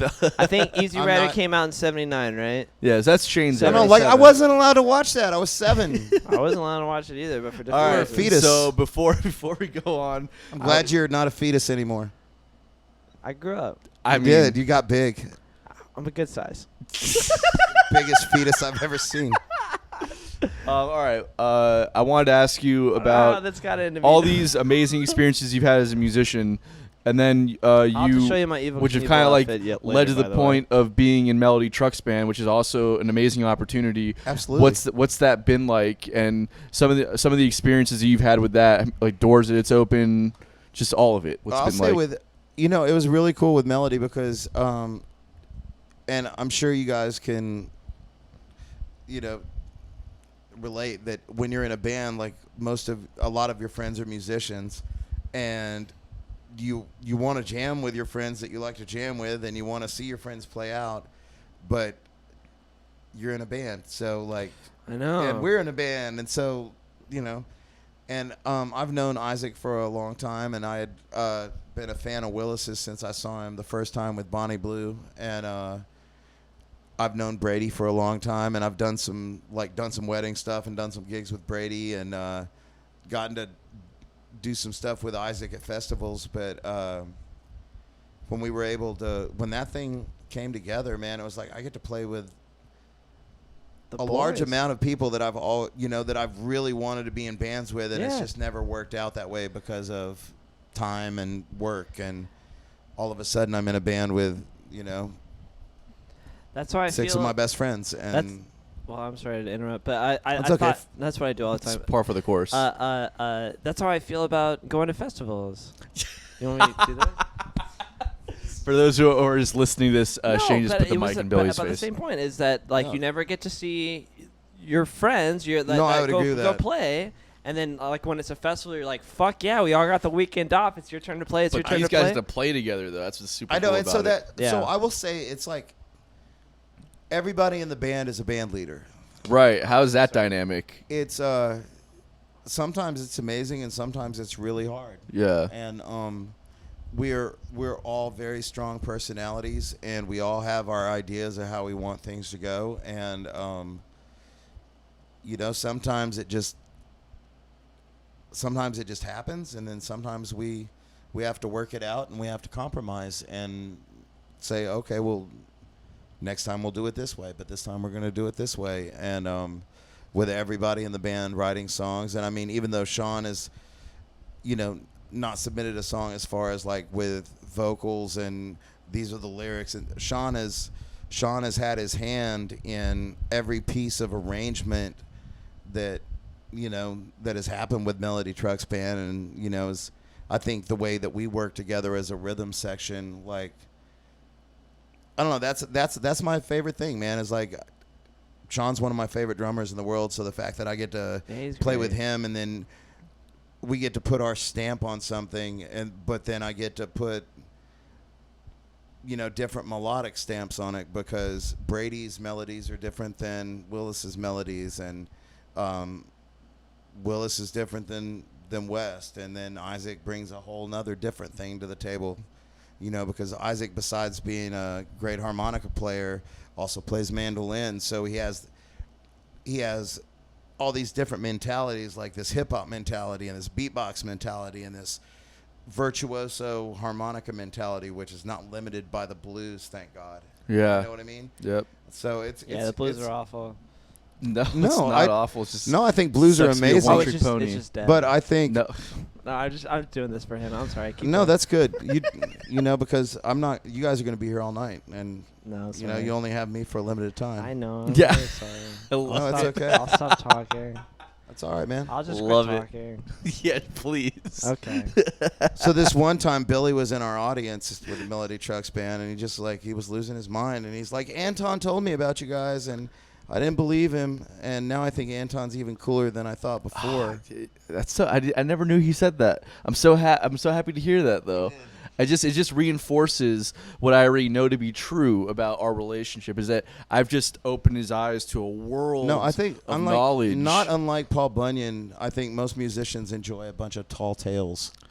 I think it's all our time around the campfires at festivals, and yeah. I mean that's my opinion. But no, I mean as far as the Doors, dude, Melody has just been has made it the easiest band that we've ever been in. Like I've had to rough it with every other band, and the couple of years that we've done stuff with Melody, she has just made sure that everybody is comfortable, everybody's taken care of. I've been in situations with bands where, like, okay, guys, I can go back here, but you can't go back here.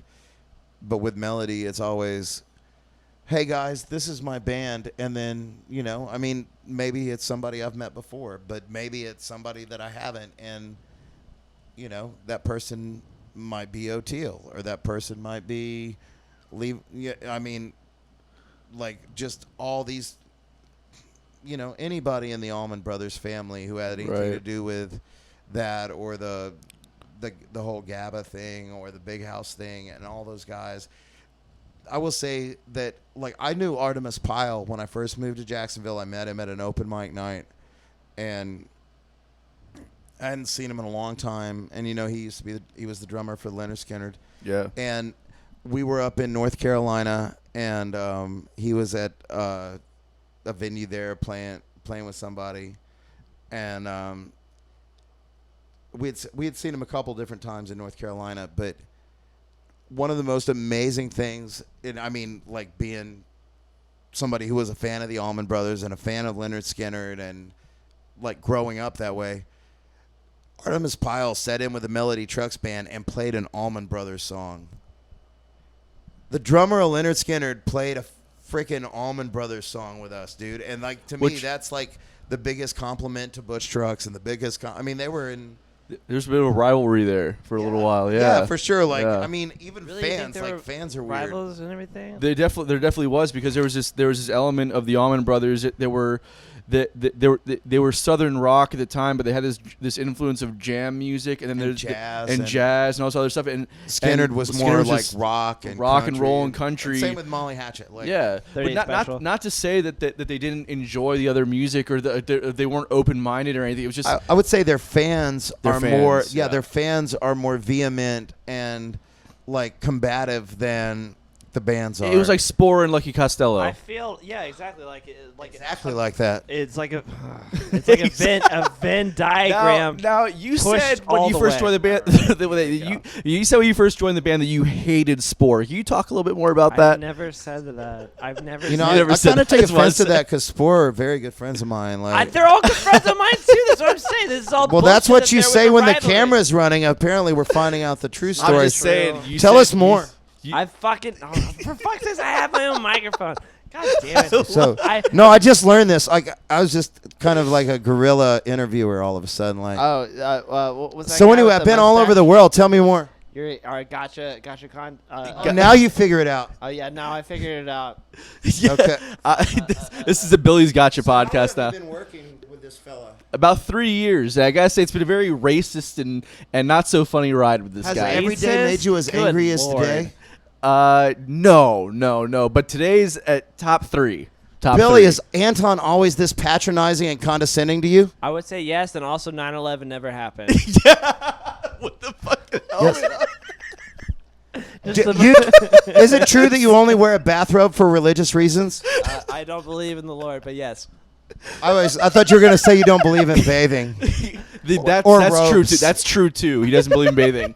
I believe walking around nude and smelling bad all the time. I feel like oh my God, no. I feel like you said that I hated sport, and then I didn't get to defend I don't fucking hate sport. Why do you Well, hate I mean, sports? I love sports.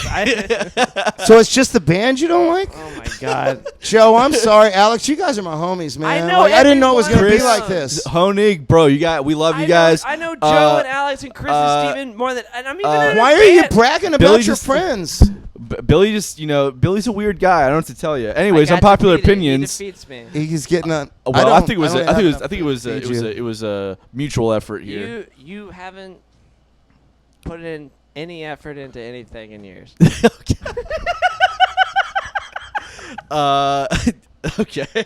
Anyways, unpopular opinions. Oh, that's true. What time is it? Yeah, I gotta go to we- work. yeah. 'cause- Billy's got a real job that he has to get That back was a to. So question. He's bragging again. No, he's bragging, That's bro. A He's got a question real that income. I really do want to ask you afterwards. Is how do I quit my job and become a musician, please? Well, you have to enjoy not having money. Okay. Or at least be honestly, man, like just be okay. this is the real truth. Like It's hard right now, but I'm sick of my job when I don't get to do music on the weekends. Like honestly, no bullshit. Like yeah. I had worked a bunch of retail jobs. I had worked a bunch of management jobs. Yeah.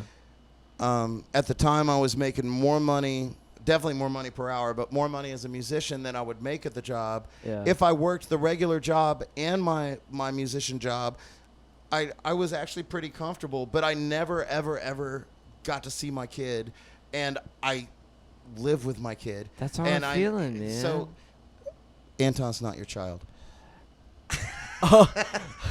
Thank God for But that. no, I mean, I just had to say, okay, I am willing to not live beyond my means. Yeah. I'm willing to be able to pay my bills and hustle, and I will take what kind of gigs I can get to be able to play music and pay my bills and live with my family.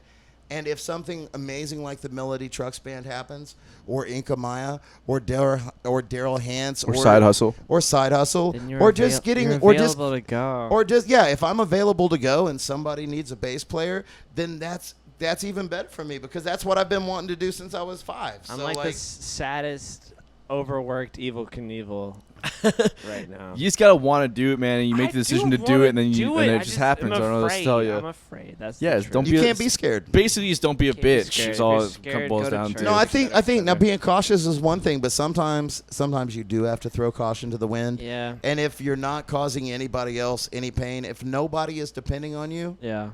there is nothing keeping you where you're at. I don't have any children I know about. Yeah. I like how you look at the camera. All right, so we can dive more into this afterwards, but let's get to unpopular opinions. Thank you. Uh, I appreciate that advice. That's the same advice I've been giving you forever. Jesus Christ. Well, It's yeah. got to hear from somebody else, though, because I my word doesn't understand. mean shit. Yeah, I don't trust So you. I've You're just not been from doing this this for 10 dimension. years. I no didn't problem. bring my notes tonight. Anyways, okay. I feel really protected right now. I will say that. Where? Cranium. Unpopular opinion number 1 for me. Yeah. Pineapple on pizza is no bueno. I might actually. I'll be honest with you. Pineapple on pizza. It's refreshing. I kind of like it. It's gross and it's an abomination. And And should I just not. also Just don't don't call it think that's pizza. I Just, think- just call it a Hawaiian pie. How about that? Nope. I will say that I am not as much a fan of ham and pineapple or Yeah. Canadian bacon Yeah. pineapple, but Put some barbecue sauce. no, sir. Ew, No, what? no. Yeah, barbecue Here's my sauce, favorite. Pineapple on pizza. No, not pizza, bud. pepperoni pineapple and banana peppers. There you I love go. banana peppers. So and pepperoni, pineapple, and banana Nope. peppers. Pineapple. No, Take you it off. got to do it with the tomato sauce. Just pepperoni, pineapple, banana peppers. It's really good. It's gross. It's you know. I love pepperoni and banana peppers. Take the pineapple I out thought of you the were gonna say you equation. love pepperoni and mayonnaise. That's Ew, weird. That sounds That's weird. That's. I see what you're doing there, and that's not what's I happening. said I here. wasn't implying you hadn't sliced it first. I thought that was your pizza. All right, I like Bill. pepperoni only if it's sliced. Let's. In a sack. all right, let's do it first. Shane, are you a big Jaguars fan?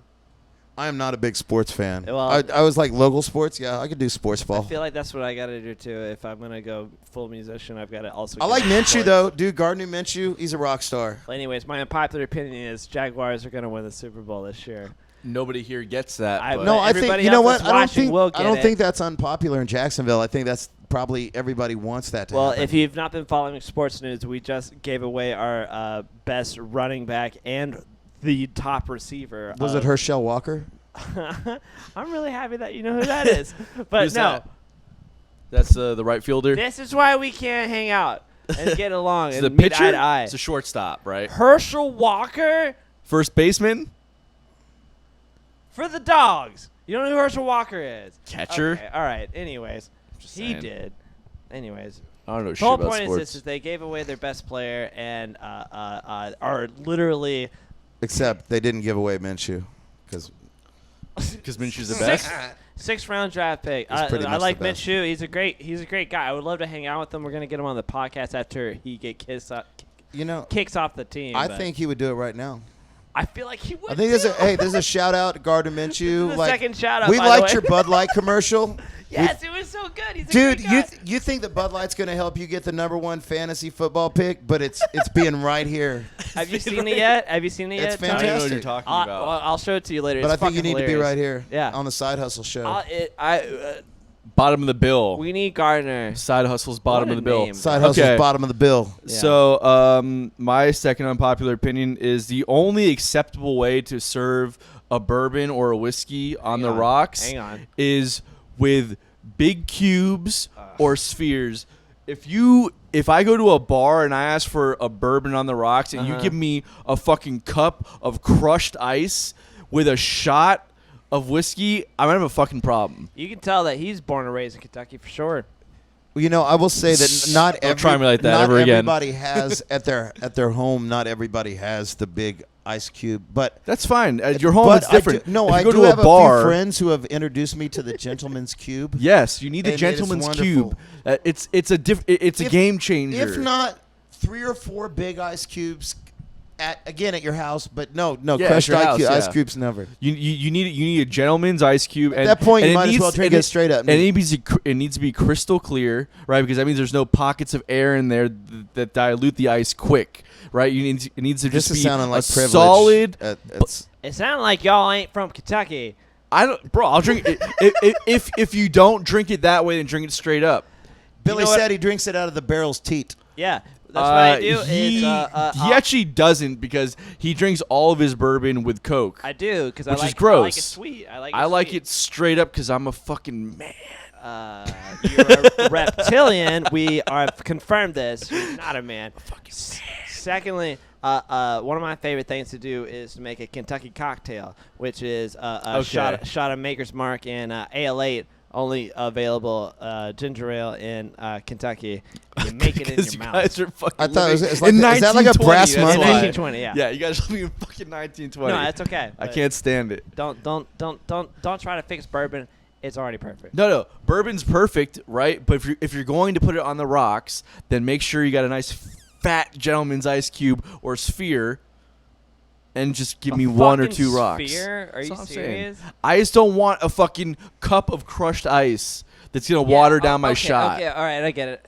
Well, That's my unpopular opinion. Obviously, it's very unpopular, as no one here agrees with me. So I'm just saying. drink it straight up. Yeah, that's No, what I'm would saying. agree. I mean, I would say that the smoothest way I've drank bourbon or scotch is with a nice fat ice cube. That's what I'm saying. Ton of That's ice, right ton there. of That's American-made blasphemous. Coca-Cola. That's blasphemous to bourbon. Just saying. No, Anyways, what's your unpopular opinion? It Your is- second it one. is- I like it because it's like I like the fancy stuff. You like and the then water. also You don't like to I'm taste the red- bourbon. And then I'm That's all redneck it as is. fuck. So Like I ruin it Reuniti with on ice? Coca-Cola. You don't like. You just don't like bourbon. That's all it is.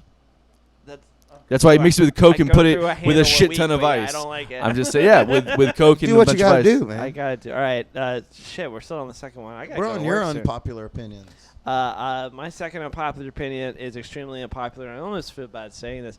I'm tired of Star Wars. Yeah, who cares? Star Wars is dumb anyways. I don't even want to get The into it. Mandalorian is good. If you've not seen The Mandalorian, Tired it's of pretty it. fantastic. I just don't. Uh, I just want it to be over. I want it. It's so funny how they've had like 3 different franchises. Disney needs to make their money back in their investment, bro. I'm just $4 saying. billion to George Lucas.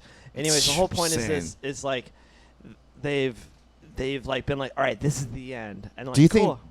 George Lucas Yeah. should have a Look, new? I've got Star Wars on my wall. He I should love have his. Star Wars. Don't you think he should like go somewhere other than the stars and like say like F you to Disney and be like Dirt Wars or like What? Go Mad Max? Ocean Wars? Waterworld? No, more than that. Like Oh, George you're using the Lucas. World Wars. Come on, think George Lucas, Spielberg, like Star Wars, Indiana Jones, but better than Waterworld. What else? Better is than there? Mad Max. There's. No, he needs to They have. should remake Waterworld. I think Mandalorian. I agree with that. Mandalorian is kind of like Kevin the Mad Max Costner of Star can't Wars. find work right now. Don't you know? Waterworld, Don't you think the Mandalorian- apocalypse. It'll be like 50 years in the future. Mandalorian is kind of the Mad Max of Star Wars. I didn't Yeah. watch Mandalorian, No. so I don't It's good. know. Well, and then he's also. It's also kind of the. He's also never seen Mad Max either. It's I also saw like Mad the Max. Clint Eastwood No, of you Star haven't. That's Wars. with Charlize Theron. What? With Charlize Theron. Oh, you saw the new one? No, I didn't see that one. No, I watched the old I one. knew you didn't. No, I watched the old one. Yeah, I didn't watch the new one. Which one? Like with Mel Gibson back in the day. I don't. The first believe you. one, The very first where one. he's like riding in the Jeep in the First desert. one's called Road Warriors. No, that's the second one. No, Mad Max was the second one, I thought. Matt. And then Thunder- it was Mad Max Beyond Thunderdome. You guys That's talking the about third one. Thunderdome. It's Mad That Max, was one, Road Tina Warrior, Turner. and then Thunderdome. Yeah, I saw Thunderdome. With not Tina Charlize Turner. Theron, that's Tina Turner. Obviously, I was joking with Charlie. That's the new one. Why would I They say look that I saw- similar. You know, it's a No, Charlize had a long run with Ike Turner. Yeah, That- this podcast is That wild. that might be my unpopular. That might be my Hold unpopular on. opinion. You gotta hold on. Just you gotta save your. I'm about to do my last one. And I was No, like, wait, "Look here, I've- Charlie May." I've got. This podcast is gonna get us canceled Yeah, for sure. whatever. That's I'm just fine. saying. I'm into it. This will be free My- on Sundays. Hey, well, I got another one after you though. Yeah, obviously you got another one after I do. My, And then my, you got one too. my third one. But save it. My last one for this episode. all, my, So good. all my opinions are popular. That's if you so didn't hear good. them. That's a good unpopular opinion. hold Sean would disagree Save with that. Hold on. I don't want to hear about any more fucking jam bands. I'm over it. What? I'm over it. You know, What like- about Math Rock? Because there's this band I've been. Yeah, listening I for a listened to them while. earlier today. They were great. Bubble Math. Yeah, they were You awesome. guys, I love Bubble that. Math. Bubble Math. They're I gonna haven't make you listened feel to dumb, them. Look but at- they're really good. Do you like battles? Like game battles. The band battles. I haven't heard them. Oh my Too goodness. nerdy. Listen, Well, if you what- like math I'm not- rock, I'm the not thing cool is, enough. the thing is with You like- jam you bands like is that battles. they sound like a reincarnation of either the Grateful Dead, Fish, or the Allman Brothers. what? Give me something new. Give me something new. Is all I'm I'm gonna saying. I would introduce you disagree. into I would think- to the well- Disco Biscuits then. They suck. No, I would say Garage Mahal is jammy, but they. I love Garage Mahal. That's a great. What happened to Scarrick? Where is he? What are you talking about? Scarrick, the saxophone player. That is a good question. I didn't think he played with Garage Mahal. I thought he Kai did. Eckhart. well, Where'd he go? I don't know. Look at- Last time I saw him was like, I saw him playing with the Dead Kenny G's. Yes. Yeah. look At at Jack, been a we while, opened though. up for him at Jackrabbit. when fucking look, dope. look at when it comes to the context of like of bands like that are doing like a form of jazz with Yeah. improv sections that's different versus like I like Spafford, man, but it's like No, so you don't it's like just- Noodle Jam. That's a very good way to describe it. Noodle. I don't care about it. I'm over it. I would agree with that. Just please stop doing it. Do something different At this now. point, what do you listen to then? I don't even know, man. Yeah, is it I'm just- trying to find something to listen to. Is it just like Give us your comments on bottomofthebill@gmail.com. Tell me something to listen I just to. discovered a new. They're not new. They're a South Korean funk band from the '70s called Funky Coup. Yeah, they're crazy. COUP. Yeah. I can show They're you a dope. really great funk band. I can't remember his first name, but Hansano from Japanese. This funk album from the 70s. Oh, you showed me that. It was good. Perfect. I'll show it to you later. I'm down. Have you guys listened to? There's a group called Elder Island, which is like a electronic kind of Fleetwood Mac meets like Khruangbin kind of thing. I like that. They're but, great. Music from the Elder is probably my favorite Kiss album. Okay. Cool. Kiss fuck, Just dude. saying. Either way, man, I'm just tired. I'm tired of jam bands. You're tired of all music, Of apparently. noodle jam band. Yeah, that's why I listened to the fucking Dua Lipa album. He's I was tired- blown you know what? away by He it. just wants more room to solo. He's I like, need I'm tired of all you jam bands. I need more room to solo. Yeah, Jeez that's what I Louise. want. Because the more space you give me to play guitar, the better I'm gonna sound. And he's like, Billy, shut up. All right, No Bill, what's idea. your last one? This is my favorite one that I've ever written. I don't like podcasts. I don't even watch them. I don't even watch them. Or listen to them, or Wait, just is this a podcast or is this a vlog? I don't know what this is. This is at this point, I don't know what the fuck this This is, episode is. I'm this not is- trying to hate. this I'm is saying. 3 guys in a fucking trap house in Riverside. A hanging trap out. house. like it. Billy doesn't even know what drugs I are. don't even feel trapped Anyways. right now. What's your Yeah. unpopular opinion, bro? Oh yeah, what's your last one? If you have one. Do you have one? My favorite thing is that you said I don't. All my All opinions all are my popular. opinions are popular. That is the funniest unpopular Well, I mean, opinion this ever. is going to go right along with the monument, the obelisk to my modesty. You know, I don't know what that means. well, they're building an obelisk to my modesty in a An park. obelisk is a large-shaped building. Okay. In this type It's of a monument. pillar. It's not got a face on it, so it won't offend anybody. But Okay. It's only because of the amount of humility that I have. They're giving me a award. Where they're giving you an award for being so humble. The most. The most. The most. You're getting the most humble award. I am. I've Like, never. I want to let you know. No, it's. You deserve it. You know, I would say no. I really don't. I really don't. I mean, there's no more modest than I. But I mean, there's. I'm just saying, like, I don't brag, but there's nobody more humble than I am, and that's why they're setting me up with an obelisk. We just lost the camera. Oh, we did finally. Well, you know what? That's the way it is. No, it doesn't end. It's still going. We're still recording, actually. It's still just going. we don't have the fucking. You know, I did just watch Poltergeist, and that was pretty neat. Oh man, that movie was the first horror movie I ever watched when I was a kid. Me too. Like, The way thir- too young. Yeah, That and and Terminator. Like, both those messed me up at like 7 or 8 years old. Jacked me up. I remember but Judgment Day. Poltergeist scared me legit. For sure. That was my favorite unpopular opinion that's ever been on this show, by I the still way. don't like eating maggot chicken after watching that show. Like, Yeah, I'm not a huge sometimes fan of maggot chicken either. All right. crawling steak. To Guys, each their own, though.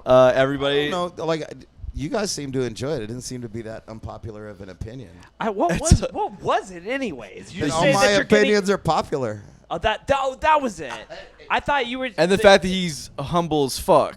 The most. He's the most humble guy that's ever. your unpopular opinion is that you're the most humble person. And More- that- well, more than you. Well, yeah.